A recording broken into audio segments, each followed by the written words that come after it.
लोकनाथ मंदिर में पंख उद्धार नीति अनुष्ठित हो जाइए। बहु संख्यार भक्तों समागम होती तेणु श्रद्धालुओं समागम को दृष्टि रखी पुरी पुलिस व्यापक व्यवस्था करिछि।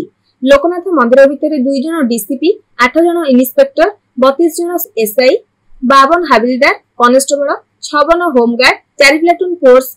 यह लोकनाथ मंदिर बाहर 2 जन इन्स्पेक्टर, 2 जन सीआई, 4 जन हाबिलदार, 8 जन होमगार्ड, 2 सेक्शन फोर्स। यह रात्रि 1 जन डीएसपी, जड़े इन्स्पेक्टर, जड़े एसआई, जड़े सेक्शन फोर्स। यह ट्रैफिक में जड़े डीएसपी, जड़े इन्स्पेक्टर, 4 जन एसआई, 10 जन हाबिलदार, 10 जन होमगार्ड, 2 सेक्शन फोर्स।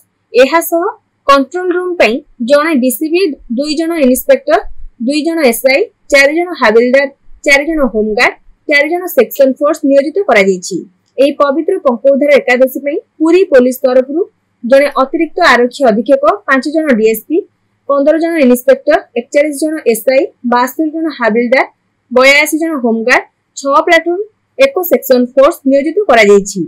एहा सह पुरी पुलिस समस्त सहयोग रे एही पवित्र कार्य सफल कामना करिछि।